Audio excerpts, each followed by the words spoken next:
Hello everyone, welcome back, and thank you for joining us on the Live Unreal with Glover U podcast, where every week Jeff Glover and his coaches will dive deep into the questions that you are asking. They understand the challenges you are facing on a day-to-day basis and still work every day on the front lines of real estate, with Jeff and his team closing over 1,000 homes per year. In today's 100th episode of the Live Unreal with Glover U podcast, Jeff Glover and Glover U head coach Kate Simon will continue the Real Talk series to reveal the new Live Unreal formula. We will learn from Jeff and Kate the true meaning of living an unreal life and understanding the mission of Glover U. Now let's hear from Jeff Glover and Kate Simon. All right, we're here for the 100th episode.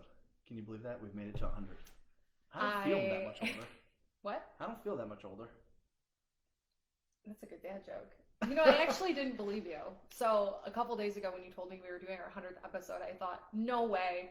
You're just like doing this, you know, you want to like squeeze in one more podcast. It's not that urgent. We could do it next week.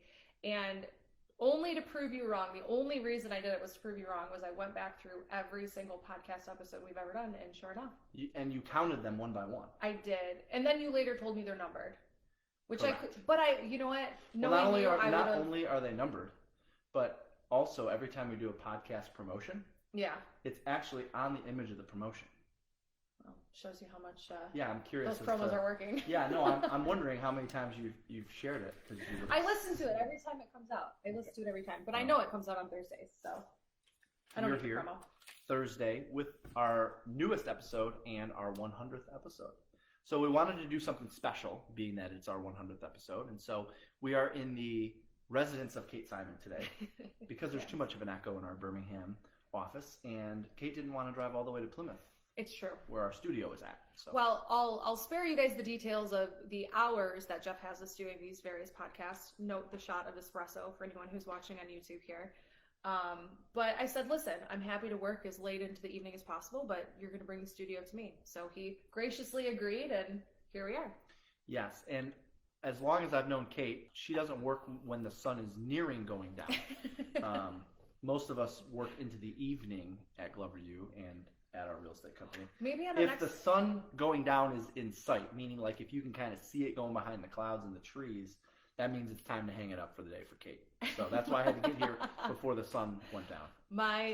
Listen, we can maybe talk about this on another episode, but my day starts the night before. So, never heard that. It also happens when you have a personal life too. So you know what I'm saying?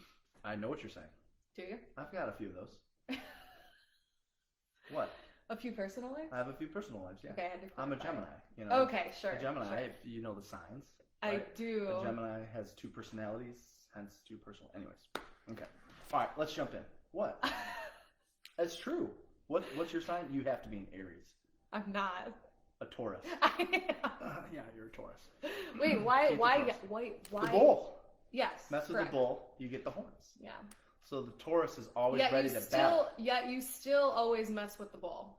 The Taurus is always ready to battle. Yeah. Right? And yet you always show up ready to instigate. Oh, so. I'm like the guy with the red flag in front of the bull.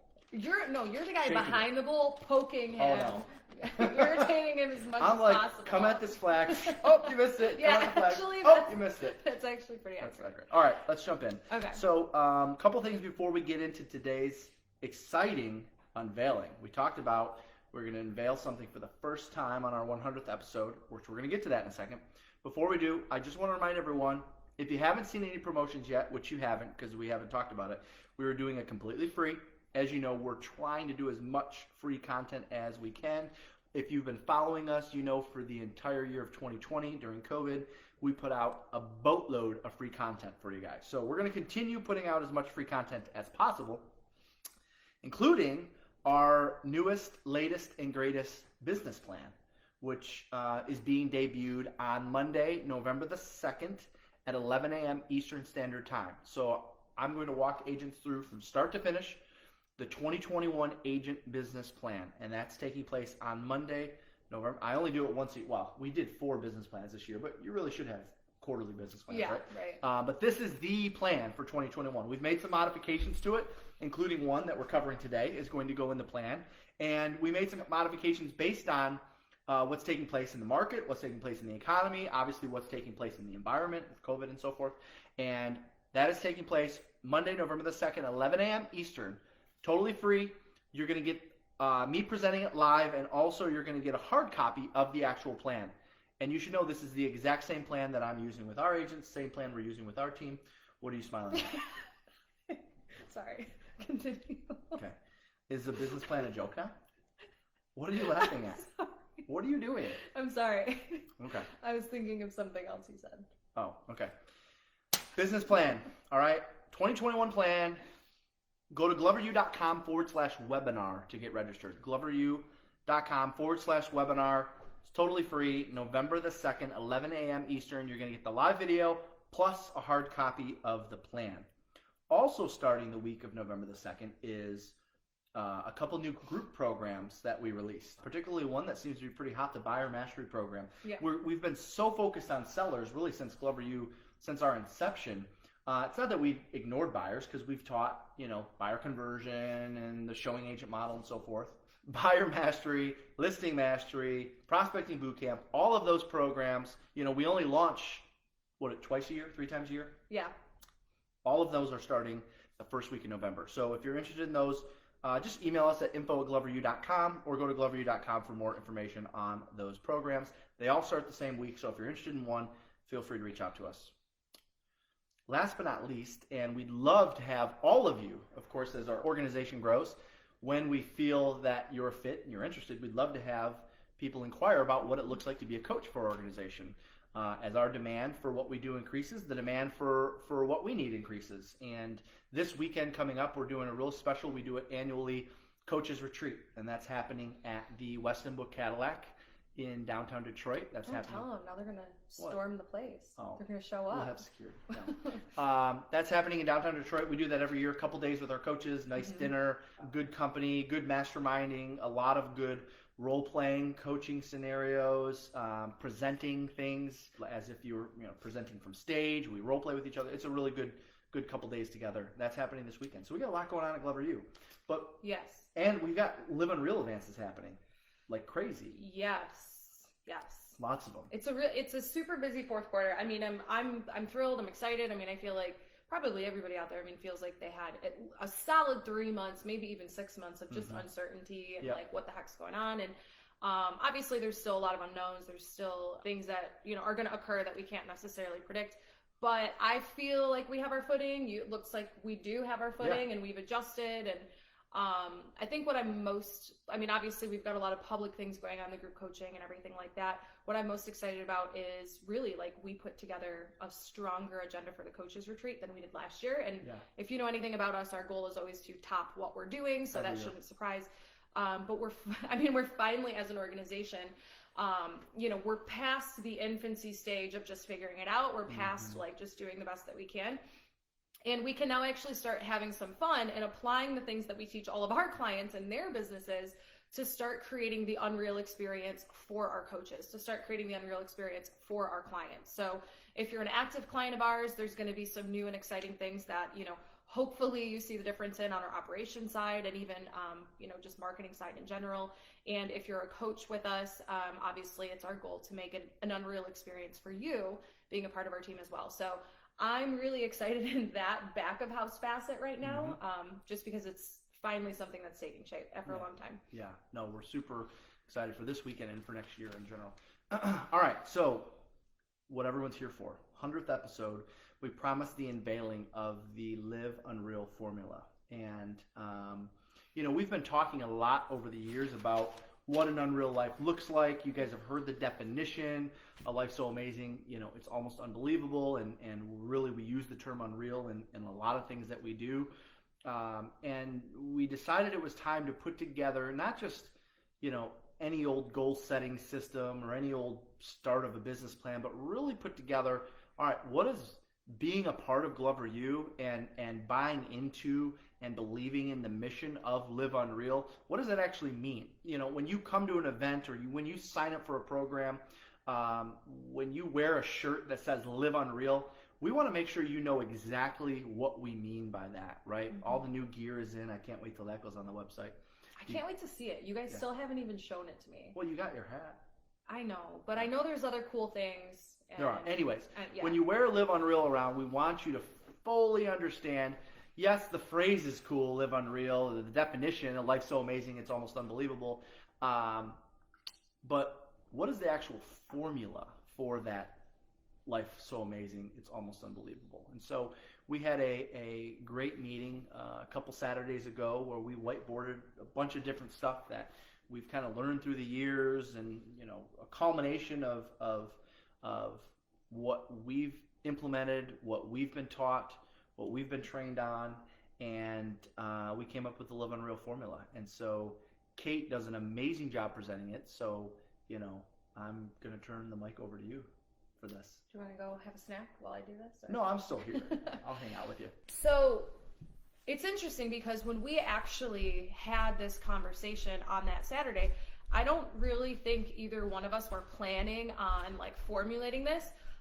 What I think happened is we were brainstorming for something else, and Jeff sort of started drawing things on the wall, and I started making connections to it and saying, well, this goes before this, and then this happens when that happens.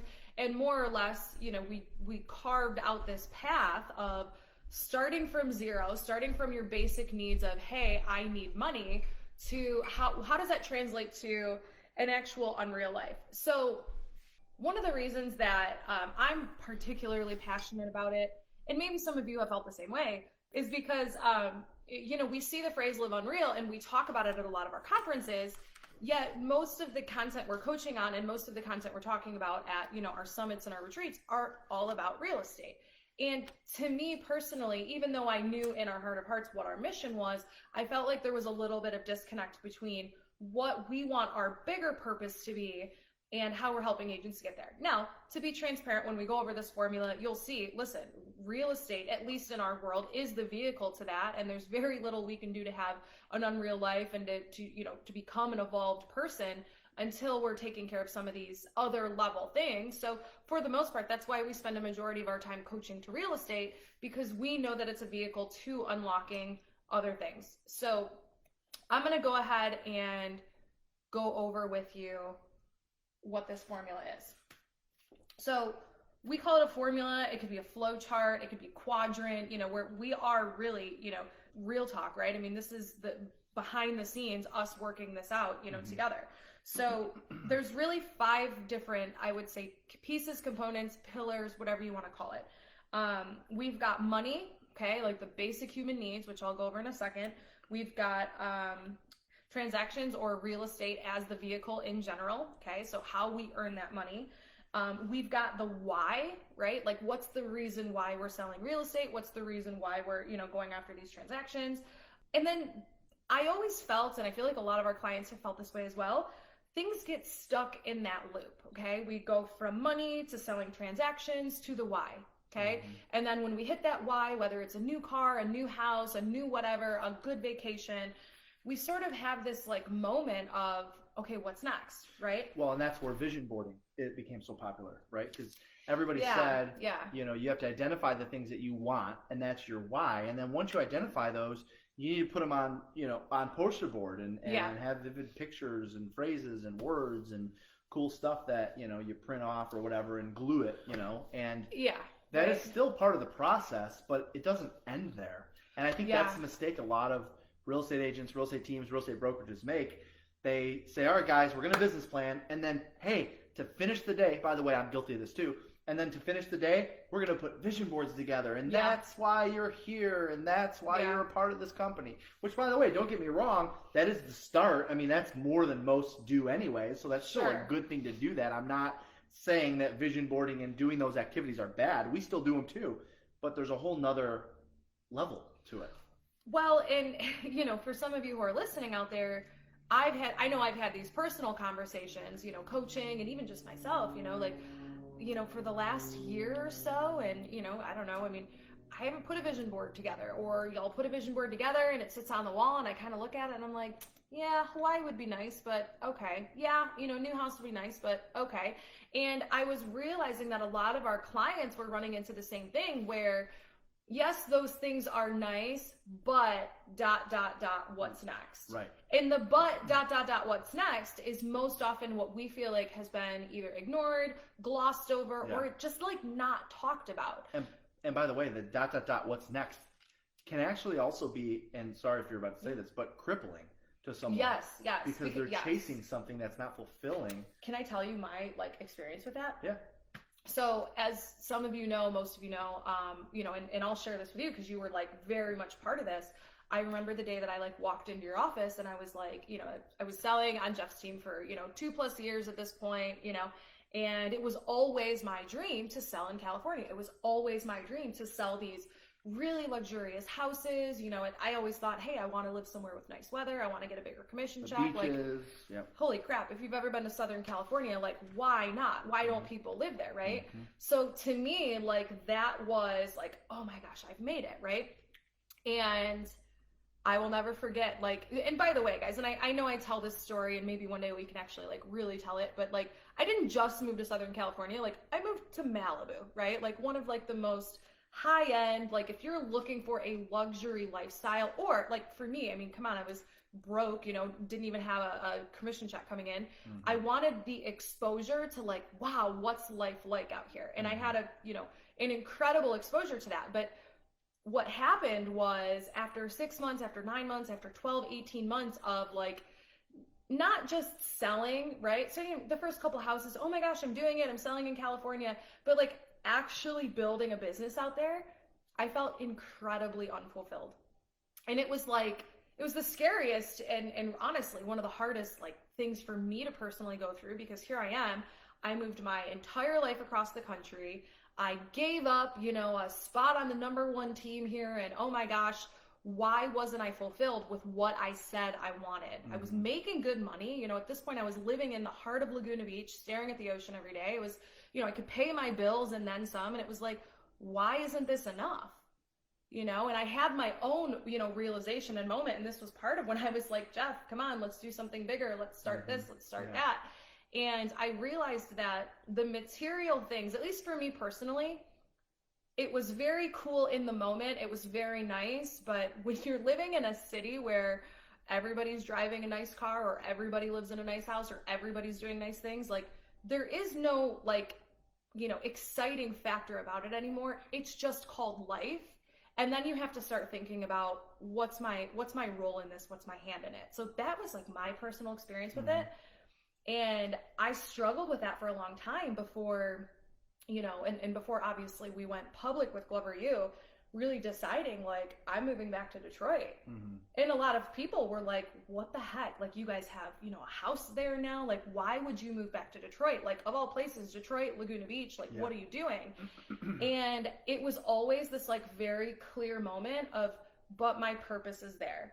I can have an incredible life by myself in Southern California with my husband, but I can't impact the people. I can't make the difference. I can't be my best version of myself unless I'm around these people doing these things. So for those that are listening, they might be thinking, well, what's different about Detroit than Southern California? Why couldn't you do that in Southern California? Well, and I think that's a great question. And to be transparent with you, I mean, I think if I was working on a project with a leader, with whoever that I was passionate about and that brought out the best in me, absolutely, I probably would have stayed. But that was missing, at least in your experience there. It was missing tenfold. I mean, it was missing, and Andrew, I mean, if he was here, it was missing, and for anybody listening, which none of them are, don't take it personal. I mean, I can still count on one hand the close relationships we even made out there that I even keep in contact with, or even have checked in on us on any of the stuff going on in our life. So number one, our personal life was incredibly unfulfilling. Not to say we didn't do cool things, we absolutely did, but our family wasn't there, our friends aren't there, and we didn't have the people that were charging towards a mission. We actually, and again, this was just our experience. There's no good, bad, right, or wrong here. Our personal experience was we felt a lot of the people in that environment, which is ironic because it actually attracted me there, they were all after the same material things. And after a very short amount of time of thinking that was cool, it was all right, cool. You live in the $2 million house. All right, cool. You live in the $5 million house. Oh, you've got an ocean view. Oh, you drive this. And it was all the same conversation, but plug in a different luxury item. What's next in terms of luxury item? It was so boring. And I remember trying to be excited and trying to for lack of a better term, like, give a shit. And I just couldn't. I was like, I don't care what kind of car you drive. I don't care, about this. I care about who you are as a person. Because listen, we also had some experiences where we met some people who had some pretty incredible things going on. And we were like, what a terrible person, and I won't go into details, but it was like, holy crap, I would never want their life. I would never want what's going on in their world. So it really, like, to some degree or another, it like made me really look at my own motives for why I was there. And it made us really reflect on, like, if you're an average of the people you surround yourself with, who might we become? Who might our children become? And more importantly, what impact are we truly making on life if we're simply, walking around chasing material things? Now, all that to be said, of course, we're staying in a new construction home. I still like nice things. You know what I'm saying? I'm not saying that I have, denounced any and all personal possessions. That said, that's not the driving factor behind why we wake up. That's not the driving factor behind what we do. And that was my own personal experience. And I have a list of clients who have hit their financial goals, have hit their transaction goals, who can say, Kate, I don't care about the cars in the house anymore. Now what? You gave the example, and it's okay to say, because we have a lot of people from brokerages around the country. We have a lot of Keller Williams agents. We have a lot of non-KW agents. You've had clients where you've told the story about, I've had clients where their sole goal is to get into the Gary Keller Top 100 Mastermind, which, by the way, there's some good people in there, and it's great information, but that you uncovered that actually wasn't their real goal. That was like the vanity goal. Can you talk about that? Yeah, and this is probably one of my favorite things that happens in the discovery process when I work with a one-on-one, or when all of us do, quite frankly, not just me, is that, of course, we fill out a needs analysis, we have a couple initial calls, and of course, as a coach, I want to know what's most important to you, where you want to go, why you want to go there, all of that good stuff, right? Like, what are we driving towards? And by the way, there is zero judgment towards what somebody's goal is. If somebody's number one goal is to be in Gary Keller's Top 100, by all means, we're going to do everything we can to hit, we'll find out what's the threshold of people, we will do that. We will map that out. If your goal is to have a number one team, we will do that. We will map that out. What was happening though is, either through coaching or through a series of questions, through self-reflection, through digging deeper on what makes these people tick, I was finding out, I'm like, I'm going to call your bluff. You don't want to run a number one real estate team. You want balance, you want freedom, you want flexibility, so that you can go, to Colorado for 2 weeks at a time. You want this, you want that, you want systems, so that, your clients are taken care of, so that you can go live over here. And by the way, are you okay with trading listen, I'll call it like it is, the ego payoff, the emotional payoff of saying, I might not make GK's Top 100 this year, or I might not do this, but the experiences I had, the people that I met, the things that I did are so much more valuable to me. So it's part of my role as their coach to, number one, of course I'm going to tell them, hey, just so you know, we're not tracking for this, but to also ask them questions about what they are tracking for, the experiences they are having, and making sure that they're fully in alignment with that. Now, what we often find out is, through these questions, through this dialogue, a lot of them actually say, you know what, Kate, I know I said that was my number one goal, and like, yeah, of course it would be great to say that one day, but I'm not willing to do that, or I'm not willing to exchange X to get Y. And really, where I felt my most joy this past year was when I was doing this, when I was doing that, when I was doing that. Okay, great. So why don't we lean into that rather than what would be the coolest thing to post on Facebook? And I think, at its core, it's about making sure that the goals that our clients are setting, that we're helping them with, are truly most authentic to them and the life that they want to live, and not just the goals that they think they should have because they're told that this is where you get recognition. Yeah. No, I appreciate you sharing that, because I think that you've got, a lot of people out there, and a lot of our listeners, who have this goal because it's somebody else's goal, or they have this goal because it's what somebody else has, and it's not authentic, it's not true to them. It just, might look cool on Facebook, might get them some notoriety, might get them some high fives and some pats on the back, but it's not really truly what's fulfilling to them. Well, and I feel like we either directly or indirectly, sometimes like you, me, pretty much you and I as part of the company, we get like a bad rap or we catch a lot of heat for more or less like, Kate is discipline coach, she'll kick your butt, and like Jeff will do this, Jeff will do that. And like we might What does do this, do that? Okay, so like there's a lot of things by the way. What I mean by that is like people have the notion and impression of you, which by the way, I don't think is wrong, but I think there's layers to it. The notion and impression of you that the only thing that's important is selling a lot of real estate. At all costs, sell more real estate. Working harder. Skip Christmas morning with the kids, go on a listing Get in the office earlier, work 7 days a 100%. week, sell more than 100%. everybody else in town. Yep. But I think what gets lost in that is, here's what works for this individual, number one.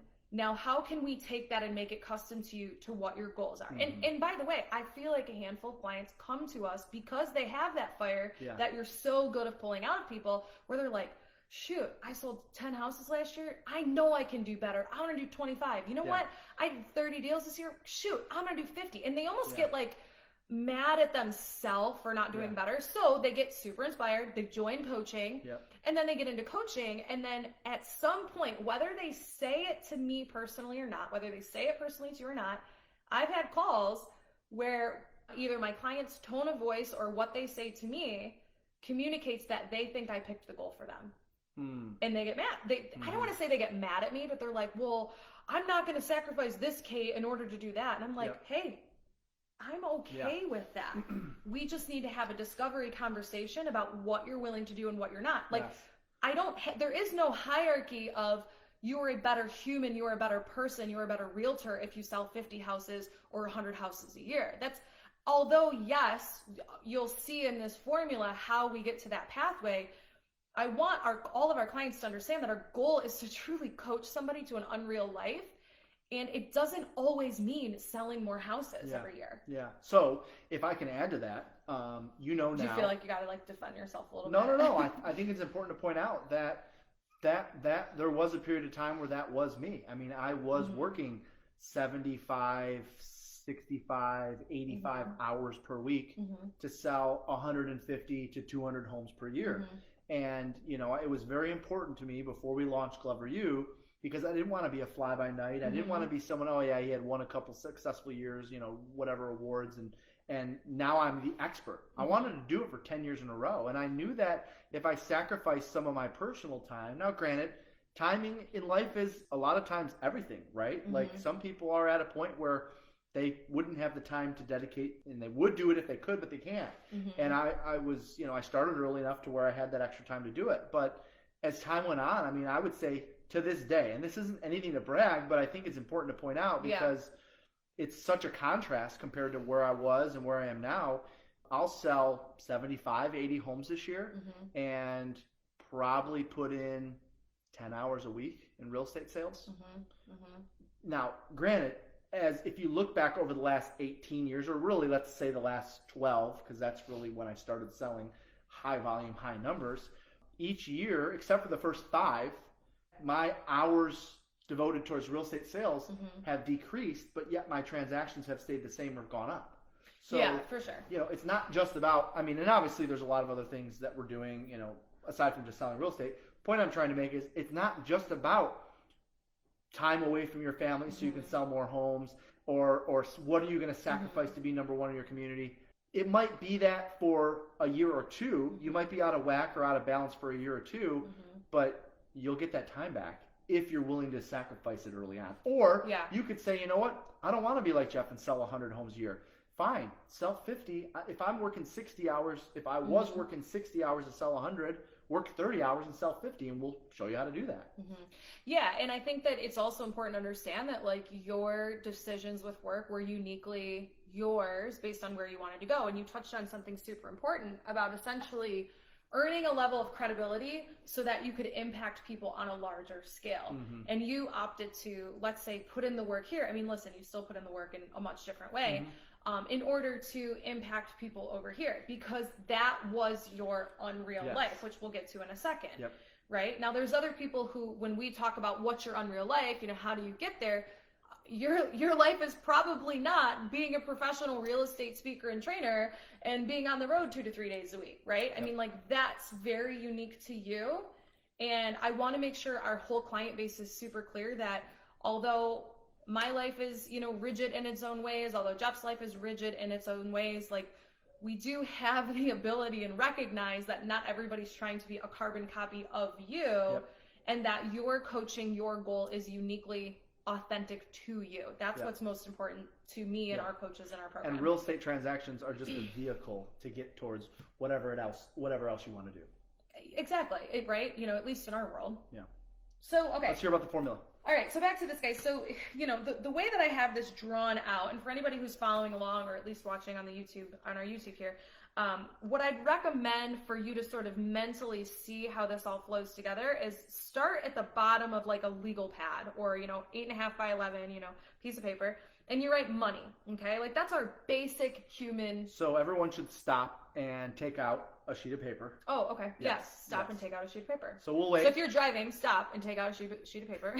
Yeah, just pull it out of your purse or your glove box or wherever you keep a yellow pad. Exactly. Casual. Okay. So, okay. Grab a pen that works. So if you want to sort of like check the follow pen. along and see how this works, like you're going to write at the bottom of the page money, okay? Oh, I guess you can hit pause too. They can hit Fine. pause. Hit pause, park your car, Okay. grab a sheet go. of paper. All right, go. God, I should always do this, okay? So you're going to write at the bottom of the page money, okay? And the reason I chose money, you can choose security. You can choose your bills are paid, whatever that it is. The reason that we chose money is because it's ultimately like at the bare bones, like what do you need to survive on a daily, weekly, monthly basis, right? What do we want above this, right? Most of us don't just want to get by and pay the bills, whatever they are. Most of us want to achieve a little bit more than that. And this falls under the category of, okay, what are your debt obligations that we want to pay off? What are your savings goals? Kids, they might need, college paid for, or maybe you want to take a cool vacation. I mean, like, what do we need on a daily basis? Why do we show up to work, right? Mm-hmm. So the next thing up from there, I draw a little arrow and then another box, and I put transactions/real estate. Okay, this could be real estate investing. This could be selling more properties. This could be adding more people to your team. Just understand, guys, we're real estate coaches and trainers. Like, we're going to speak to you in the realm of real estate, but this could be any financial pillar, right? This could be outside income. This could, whatever this is. What I'm talking about right here is these transactions are the vehicle to your why. It's the vehicle from what you need to where you want to go. So you first identify how much you need to make in order to pay your bills, have a little money left over, take the vacations you want, essentially identify an income goal. And from there, based on, we're talking real estate, your average commission check, your average income after expenses and so forth, you can figure out how many deals are needed in order to make that amount. Exactly. So everybody's got, I know that a lot of our clients, we talk volume goals, we'll talk transaction goals. We love speaking in the world of transaction goals because it's really easy for us to say, okay, great. Based on your activities, you're generating X, transactions per month, and here's where we can tweak your activities. So we like to do transaction goals for that. Essentially, everybody should have some sort of transaction goal for next year, or you should know where you're at this year, okay? The next thing up from there, and I want to make sure you know that this is different than where we started with the money, it's the why, okay? So if you're starting from the bottom of the page, it says money, draw an arrow up, and it says transactions, and write your transaction number, draw a circle around that, draw an arrow up from that, and now in the middle of the page, it should say why with a question mark. Some people are going to be watching this on YouTube, so just put that up to the These screen. are all my notes. Go ahead. Screenshot, screen grab, nothing pretty. So why is in the middle of the page. Yep. Now, when I think of this, this is like the bigger picture on like why we show up and go to work every day. Okay, so for a lot of us, it's, oh, we want to take a cool vacation. Oh, I'm trying to pay off debt. Oh, I need X, Y, Z over here. And so what this comes down to is, what options do we choose to exercise with the income that we're making?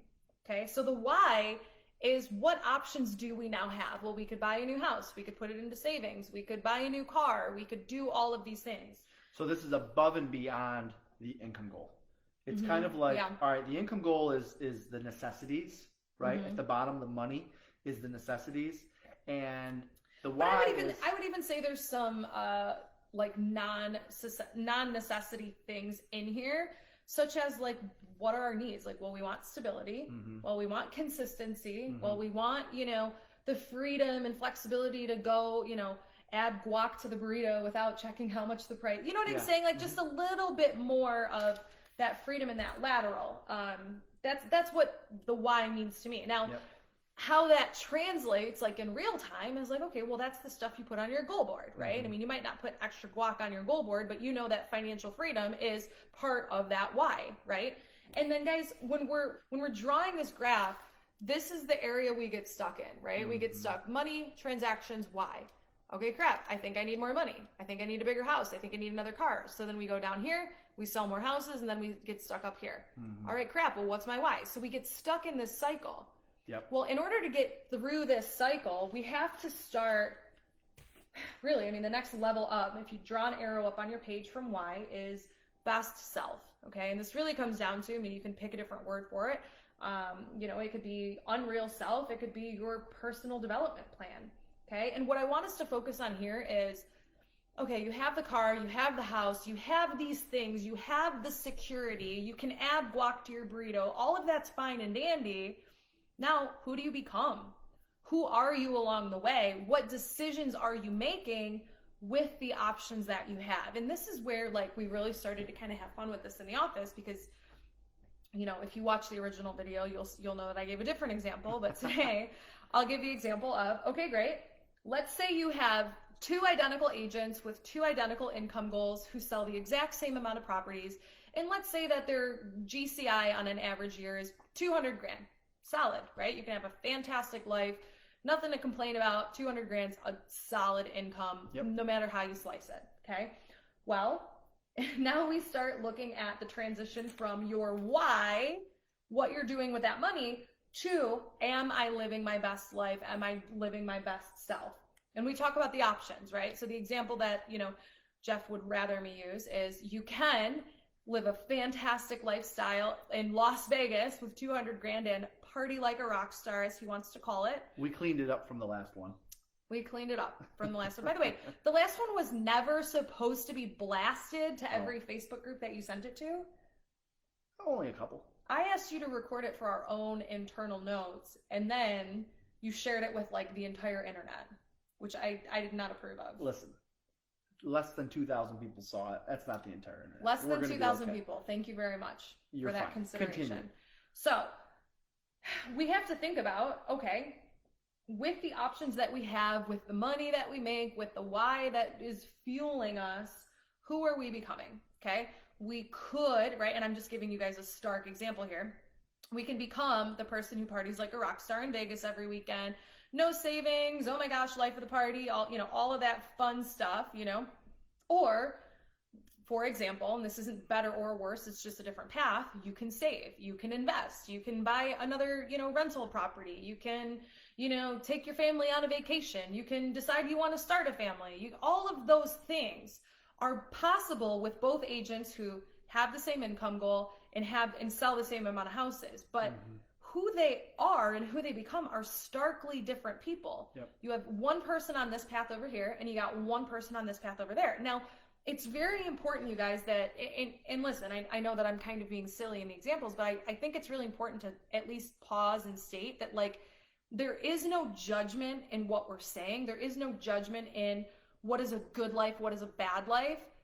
It's just us holding up a mirror to say that make sure that the options that you're exercising with the why reflect the life you want to live. Okay? So if you want the family, if you want the this, if you want the that, should you be partying like a rock star in Vegas every weekend? Well, probably not. Maybe cut it down to once a month. Maybe cut it down to twice a year. Whatever that is. So it's an opportunity for us to look at ourselves, who we're becoming on this path, and ask ourselves, how does this fit the life that I want to live? How does this fit my unreal life, which is, by the way, the next step up?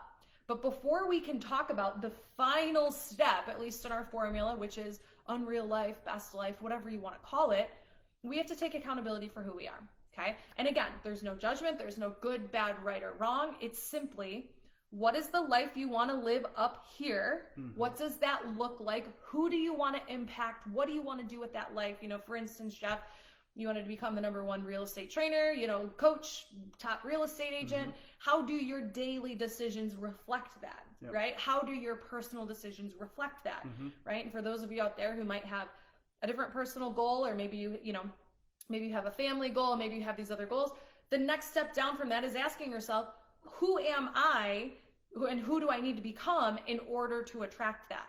So we really wanted to shift a couple levels higher from simply buying cool things and increasing your income goal, which by all means is fantastic. You know, you can have a lot of fun with that, to really starting to take accountability for who you are, who you want to become, and how that lines up with your unreal life. Yep. Does that make sense? Total sense. Anything I missed? Anything you want me to go deeper into Well, with that? just real quick recap from the bottom up, all right? Bottom up. Yep, so we got the explanation down. I think everyone's got that, which is great. So just kind of recap from the bottom up. So it starts with money. Yep, and then once we determine how many transactions, how many deals, how many clients we need to have, then we can determine our transaction goal, right? Correct. And then from there, we can discover what we will do with that money, what we will do, how it will fulfill us, how it will add value to our lives, things, the options. I like how you use the term options. It's not so much freedom, or things or materialistic or anything like that. It's options, right? You have options of paying off debt. You have options of buying a new car. You have options of taking vacations, right? That why is really another term for options. Well, and by the way, I love that you brought that back up, because the options that you exercise here in the middle will determine who you become up here. Bingo.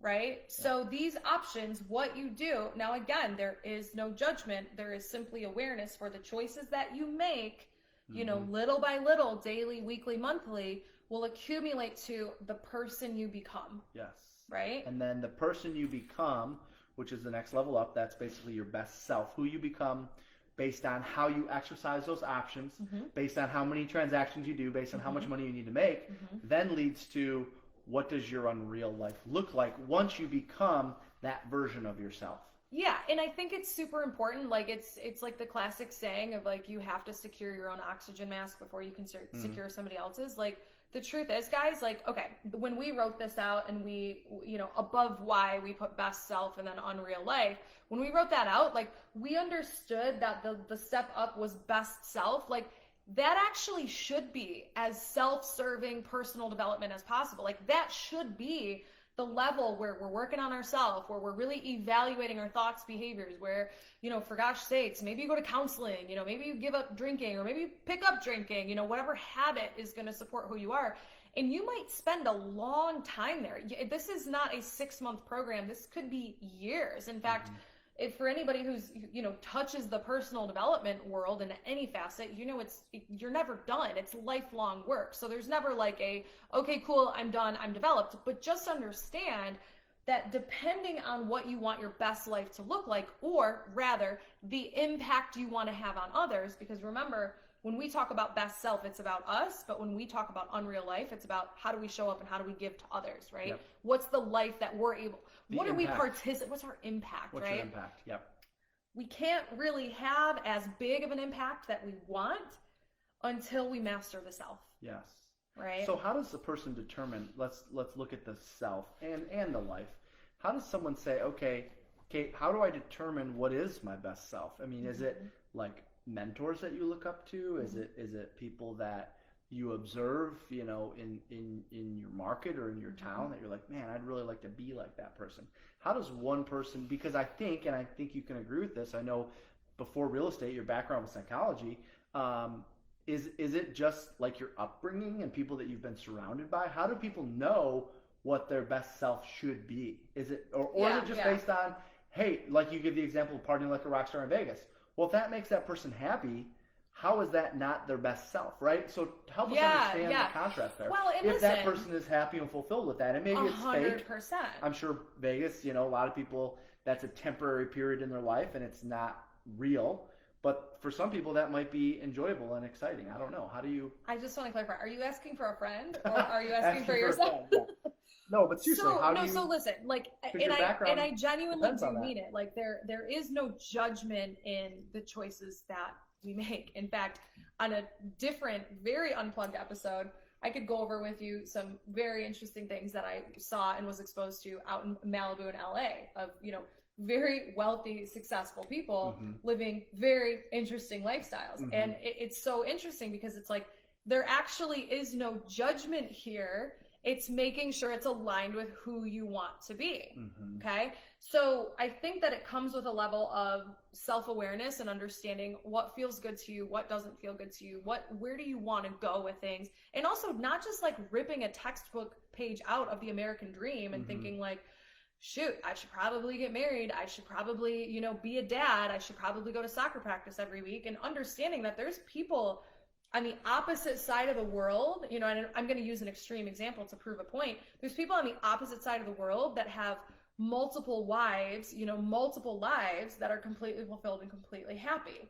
So it's very important when we talk about ideal self, ideal life, that we're leaving like sweeping judgment at the door, and it really becomes a question of what works for you personally and what doesn't. I mean, you can look at somebody else and their choice and say, gosh, that would never work for me. But understand, if partying like a rock star in Vegas is somebody's best self, best life, no judgment in that. The only challenge I'll say there is, okay, great. Now talk to me about the impact that you want to make. Yeah. And again, there's no judgment on the impact you want to make, but you have to be clear on that. Yeah. So I think that's what a lot of people are missing, especially if they're in the real estate field. They're taught, got to make this money, got to hit these goals so I can have all these things and fulfill this why or provide the options. But no one's really out there, at least in the real estate space, talking about, I think it takes for a lot of people a lot of time to determine who their best self is. Yeah. Right? Like, I don't think people are spending enough time identifying with what they want that to look like. And I also think there's a lot of people out there that don't know how to do that. I mean, where would someone start? For a friend or for yourself? Get out of here. Okay, Come on. This is a rabbit hole we could go down in a different conversation. And again, I'm not a professional at this. I mean, I do have a background in psychology, and listen, I'll be completely transparent. Like, anytime that I've had a roadblock in my life that I've had a hard time like maneuvering or whatever, like, I've always gone to therapy. Like, I've had numerous mentors and guides or like therapists. And that doesn't mean that there's like something overtly wrong, although at certain points in my life maybe there was, but I always had a professional that helped me unpack, hey, I'm feeling a thing, I'm experiencing something, talk to me about that from a clinical sense, talk to me about that from 100 feet up. So, I always had my friends to support me, I always had family that are like, okay, no, but you have to also understand, you said something early on about like your family, your friends, your environment, like, understand, you guys, that like we're an average of the 5 people we most associate ourselves with, and your familial upbringing is one of the strongest, most prominent influences that, regardless of how much work you do,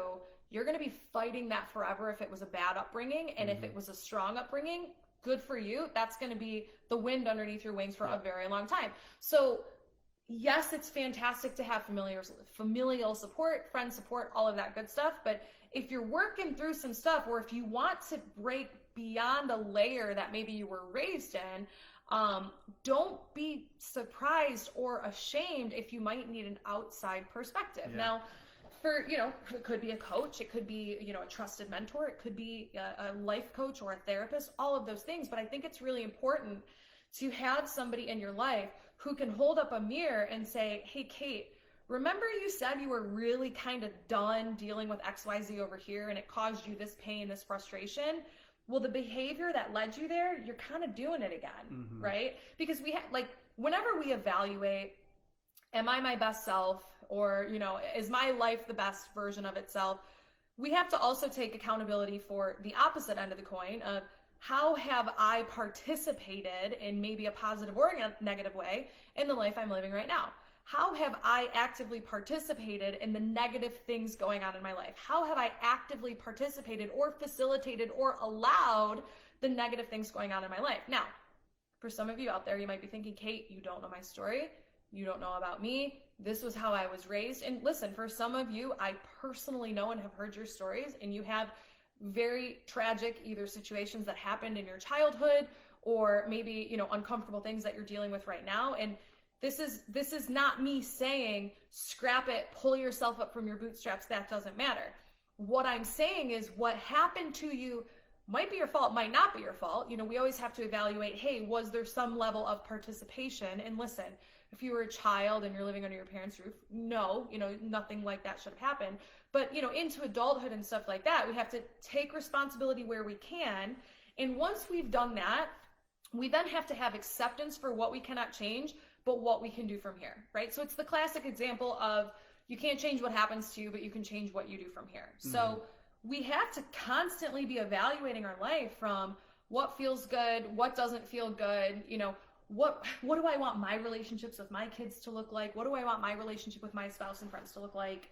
And what needs to change in me in order to get that? So I'm glad that you shared that in the last 5-7 minutes, because I think, and I've been exposed to thousands of agents now in 18 years, that their idea of their best life and their best self is based on 100% on their upbringing. Mm-hmm. Yes, and yes. what they view as this is the way it's supposed to be. Mm-hmm. This is what happiness is. This is what I'm used to. This is what I want to do. This is what my parents did, or this is what my family did. And I don't think enough people spend enough time observing others, talking to others, looking up to others, finding mentors, talking to coaches, talking to therapists to really truly uncover what might make them tick or what might make them fulfilled and bring happiness into their life. And that is where I would bet 99 out of 100 people that are going to listen to this don't ever get to that point, because they just know what they know, and what they know is what they're used to, and what they're used to is how they were raised and what they observed. So unless you get outside of what you were used to or what you were observed and talk to other people that you could potentially look up to, finding mentors, whatever, you might not ever know what your true potential could be and what your best self looks like, or what your unreal life looks like. Well, you certainly don't know what's on the other side of that. And I think that, like one of the comments I heard all the time, and again, personal example, but when I moved to California, people were like, well, who did you move with? Who was out there? And I'm like nobody. Like, you guys don't get it. Like, I moved out there with nobody. Like, I had a real estate mentor who more or less, was a soft place to land when I got to Malibu, but like nobody. I didn't have anybody out there. And what was terrifying / the best blessing was it really gave me a chance to pick and choose, like, what do I actually want my life to look like? What traditions do I want to take with me? What do I want to do away with? And then, of course, in meeting Andrew and starting our life out there, like, we spent several holidays by ourselves out there. Okay. Well, what does a family mean to us? What are some of our values? What do we want life to look like? And that's ultimately one of the driving factors on why we moved back home. But let me make sure that I'm also clear about something. When you're fighting for your best self, you are going to make a lot of people angry. And the thing that's coming to mind for me is like, okay, it's October, right? We've got the holidays coming up, right? Now, a lot of people who more or less go with the flow, or what I would say might be moving through life, not unconsciously, but might just be going with the flow of everything, right? Like, let's say you're married with a spouse, but you still do the same Christmas traditions. You still do the same Thanksgiving traditions. Like, you still show up to the 30-person Thanksgiving with the racist uncle, and oh my gosh, like, you don't know what to do. Like, okay, now on one aspect, like, that still might be exactly where you want to spend Thanksgiving, but is that a conscious choice, or is that just because that's what you've always done? Now, let's take the mindset of, oh, well, if I'm making a conscious choice, Kate, I'd really rather have a small Thanksgiving and go out to dinner and just veg out on the couch. All right, cool. Let's take that mindset for a second. How many people would push back or be upset or fight you if you were like, you know what, Mom, not coming to Thanksgiving this year? Okay, and so obviously holidays are a little bit of a different... I can picture you saying that, by the way. I actually love Thanksgiving. I'll tell you what, like, me and Andrew are personally doing this year, and for those of you whose love language is gift giving, you might be like, this is the most absurd thing I've ever heard, but I'm just going to give you a personal story. For those of you who are married or in some sort of committed relationship, and you are the female or the more nurturing one of the relationship, it doesn't really matter. usually the Christmas shopping and the planning falls on one of the spouses. Yeah. It's not 50-50. Sure. Right? So I'm shopping for Andrew's mom. I'm shopping for his dad. Yeah. I'm shopping for, his stepdad. I'm shopping for my parents and cousins and this and that. Yeah. And then for a myriad of reasons, I never enjoy it, by the way. I don't love gift giving. I don't love receiving gifts. It's just not my love language. I don't particularly enjoy that part of the holidays. Sure. So we're playing with this rule this year, and we've already communicated it to immediate family. Just quality time this year, guys. Don't buy me a gift. We're not doing gifts either. And if somebody still wants to give a gift, look, you're making that face. I don't think you could ever deal with that. Okay. I mean, listen, wait, what do you mean? I just think it's a tradition. I mean, exactly. Yeah. But that tradition to me means being frantic, keeping spreadsheets of who I bought what for, and packing and planning. oh, Your tradition, shop I'm differently. sure, is showing up Christmas Day and opening things. So No. understand I that still have people to shop for. your experience of Christmas is probably very different than my experience of Christmas. Now, of course, guys, there's some, and we, obviously we're having a kid, we're going to have, a different, rule then, but look, I have everything I need. Andrew has everything he needs. There's no need for us to run to the store. So it's a small example of looking at the traditions that we try on and really asking ourselves, what's authentic to us? Well, what's authentic to me and what would make me personally enjoy the holiday season more is not running ragged through the stores, dealing with shipments and delays and trying to keep track of who I got for what. Right. So that was the decision that I made. So you have to intimately know, shoot, what causes me stress and anxiety and how can I alleviate that? Yeah. And then how do I set that boundary for people in my life and advocate for what's best for me? Yep. You know what I'm saying? Yeah. I love it. Okay. I love the explanation.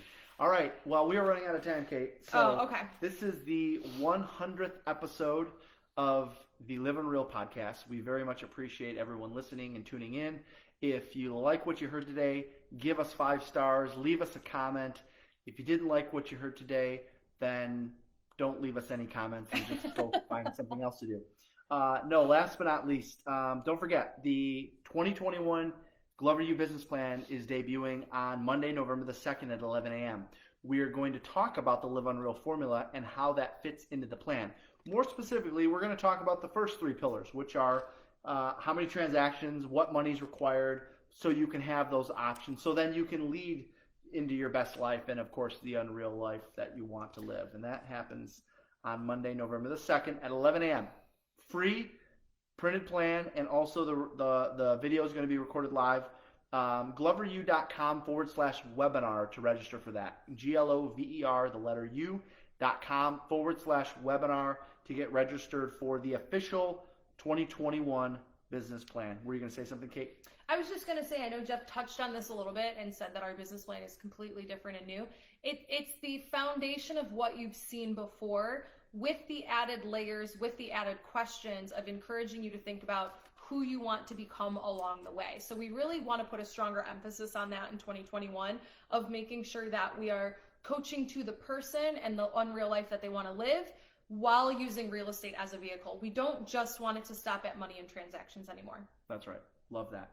And if you're interested in any of the conversations around this discussion, we're always open to that. We believe in pouring in as much as we can, because we know life is full circle. If we give enough, it's going to come back to us at some point. We realize that. So thank you again for tuning in for the 100th episode of the Live Unreal podcast. We'll talk to you next week. Bye, guys. Thank you for taking your time to join Jeff today on the Live Unreal with Glover U podcast. To get started on having an unreal business, take the real estate self-assessment. After you complete the assessment, a member of Glover U will get on a call with you to create an action plan to improve your score. Go to www.gloveru.com/self. If you enjoyed this episode, please subscribe. Search for Live Unreal with Glover U on iTunes, Podbean, or Spotify and subscribe today. Until next time, remember, There is no judgment. There is simply awareness for the choices that you make, little by little, daily, weekly, monthly, will accumulate to the person you become. Yes.